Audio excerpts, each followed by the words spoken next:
সমস্ত শিক্ষার্থীকে আন্তরিক শুভেচ্ছা জানিয়ে আজকের ভিডিও শুরু করছি। ক্লাস 12-এ যারা তোমরা পদার্পণ করতে চলেছ তাদের প্রথমে যে গল্পটি আছে ফার্স্ট সেমিস্টারে বাংলা বিষয়ের, সেটি হলো আদরিণী গল্প, প্রভাত কুমার মুখোপাধ্যায়ের লেখা। এই গল্পের থেকে যে প্রশ্নগুলো পড়বে, মোট 8 নম্বরের প্রশ্ন পড়বে, মানে 8টি প্রশ্ন হবে, এমসিকিউ টাইপ, মানে সঠিক উত্তর নির্বাচন। তো সেই জন্য আমি তোমাদের এমসিকিউ টাইপ যে কোশ্চেন হবে তার একটি ভিডিও দিচ্ছি। এটাতে 30টি প্রশ্নের উত্তর থাকবে। সেই 30টি প্রশ্ন তোমরা ভালো করে পড়ো। তারপরের ভিডিওতে আমি আরও দেবো, ছোট ছোট করে দিচ্ছি, কারণ এই গল্পটা কিন্তু একটা বড় গল্প। হ্যাঁ, এখান থেকে অনেক প্রশ্ন হবে, একটা ভিডিওতে সব কিছু দেওয়া সম্ভব নয়, তার জন্য আমি কম কম করে দিচ্ছি। তোমরা এখন থেকেই একটু একটু করে পড়াশোনা শুরু করে দাও। চলো পড়াশোনা শুরু করি। প্রথম প্রশ্ন, আদরিণী গল্পে নগেন ডাক্তার ও কুঞ্জবিহারীবাবু বিকালে কি চিবাতে চিবাতে হাঁটছিলেন? উত্তর হবে পান। দ্বিতীয় নম্বর প্রশ্ন, বিয়ের অনুষ্ঠানে কোন শহর থেকে বাই এসেছিল? উত্তর হবে বেনারস। 3 নম্বর প্রশ্ন, পীরগঞ্জের বাবুদের বাড়িতে কী উপলক্ষে নিমন্ত্রণ দেওয়া হয়েছিল? উত্তর হবে বিবাহ। 4 নম্বর প্রশ্ন, কেমন ধরনের অনুষ্ঠান হওয়ার কথা শোনা গিয়েছিল? উত্তর হবে ধুমধাম পূর্ণ। 5 নম্বর প্রশ্ন, জয়রাম মুক্তারের পেশা কী ছিল? উত্তর হবে মুক্তার। আচ্ছা, এগুলো তোমরা স্ক্রিনশট নিয়ে নিতে পারো বা পজ করে করে খাতায় তুলে নিতে পারো যখন ভিডিওটি দেখছো।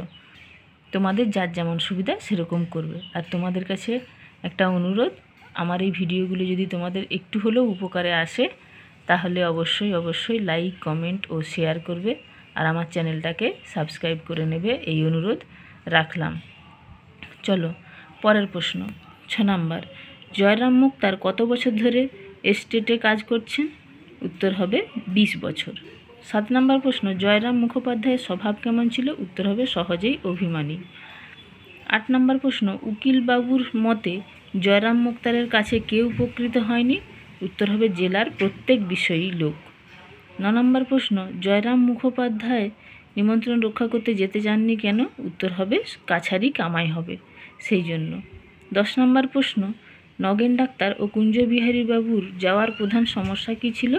উত্তর হবে দীর্ঘ পথ।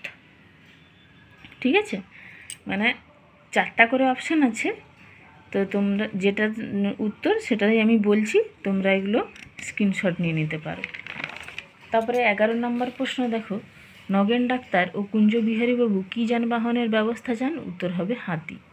12 নম্বর প্রশ্ন, জয়রাম মুক্তার কার আমল থেকে রাজবাড়ির মুক্তার ছিলেন? উত্তর হবে মহারাজ নরেশচন্দ্রের আমল থেকে। 13 নম্বর প্রশ্ন, মুক্তার মহাশয় কবে রাজবাড়িতে চিঠি পাঠাবেন? উত্তর হবে কাল সকালে। 14 নম্বর প্রশ্ন, সন্ধ্যার মধ্যে কি এসে যাবে? উত্তর হবে হাতি। 15 নম্বর প্রশ্ন, কুঞ্জবিহারীর মতে মুখুজ্জে মশাইয়ের কাছে গেলে কি হয়ে যায়? উত্তর হবে সহজেই সমাধান পাওয়া যায়। 16 নম্বর প্রশ্ন, মুখুজ্জে মশাই কি শুনতে আগ্রহী ছিলেন না? উত্তর হবে খেমটা। 17 নম্বর প্রশ্ন, খেমটা গানের প্রধান বিষয় কি? উত্তর হবে রাধাকৃষ্ণের প্রেম, মানে রাধাকৃষ্ণের প্রেম লীলাটা। 18 নম্বর প্রশ্ন, মুখুজ্জে মহাশয় পূজা সমাপন করে কি করতেন? উত্তর হবে বৈঠকখানায় যেতেন। 19 নম্বর প্রশ্ন, জয়রাম মুখুজ্জে প্রথম এই অঞ্চলে আসার সময় কি সঙ্গে ছিল? উত্তর হবে শুধু একটি ব্যাগ ও একটি ঘটি। 20 নম্বর প্রশ্ন, জয়রাম মুখোপাধ্যায় কোথা থেকে এসেছিলেন? উত্তর হবে যশোহর। 21 নম্বর প্রশ্ন, জয়রাম মুখোপাধ্যায় আদালতে এক ডেপুটির সাথে তর্ক করে কি করেছিলেন? উত্তর হবে আদালত অবমাননা করেছিলেন। 22 নম্বর প্রশ্ন, আদালত অবমাননার জন্য জয়রাম মুখোপাধ্যায়ের কত টাকা জরিমানা হয়েছিল? উত্তর হবে 5 টাকা। 23 নম্বর প্রশ্ন, জয়রাম মুখোপাধ্যায় জরিমানার বিরুদ্ধে মামলা করতে কত টাকা ব্যয় করেছিলেন? উত্তর হবে 1700 টাকা। 24 নম্বর প্রশ্ন, মুখুজ্জে মহাশয় কোন বিষয়ে অত্যন্ত দয়ালু ছিলেন? উত্তর হবে দরিদ্রদের বিনামূল্যে আইনি সাহায্য দেওয়া।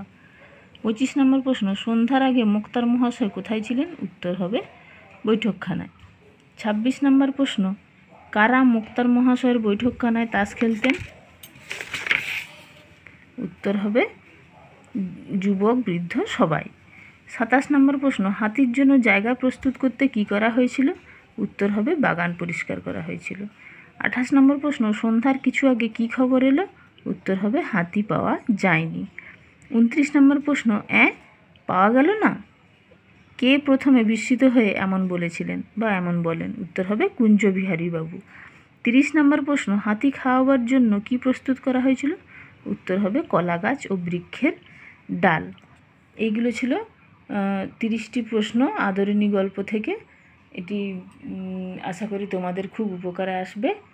তোমরা এখন থেকেই পড়াশোনা শুরু করে দাও, কারণ পড়াশোনা যদি না এখন থেকে শুরু করো সিলেবাস কিন্তু শেষ করতে পারবে না। আর 3rd সেমিস্টার এবং 4th সেমিস্টার তোমাদের দুটোই কিন্তু খুব গুরুত্বপূর্ণ। এই দুটো সেমিস্টারের রেজাল্ট নিয়েই কিন্তু উচ্চ মাধ্যমিকের ফলাফল তোমাদের জীবনে আসবে। তো এখন থেকেই পড়াশোনা শুরু করো, কোনো ফাঁকিবাজি নয়, ঠিক আছে? তোমাদেরকে অনেক শুভেচ্ছা জানিয়ে আজকের ভিডিও শেষ করছি। পারলে আমার চ্যানেলটিকে সাবস্ক্রাইব করো আর আমার ভিডিওগুলো লাইক, কমেন্ট ও শেয়ার করবে। আর তোমাদের যদি আরও কিছু জানার থাকে তোমরা কমেন্ট বক্সে লিখে আমাকে জানাতে পারো। আমি সংক্ষিপ্ত সারটাও পরে একটা ভিডিওতে তোমাদেরকে দিয়ে দেব। এটা একটা বড় গল্প, জাস্ট সংক্ষিপ্ত কি জিনিসটা আছে গল্পটাতে তোমাদেরকে সেটা দিয়ে দেব, ঠিক আছে? খুব ভালো থেকো সবাই। অনেক শুভেচ্ছা জানিয়ে আজকের ভিডিও শেষ করছি।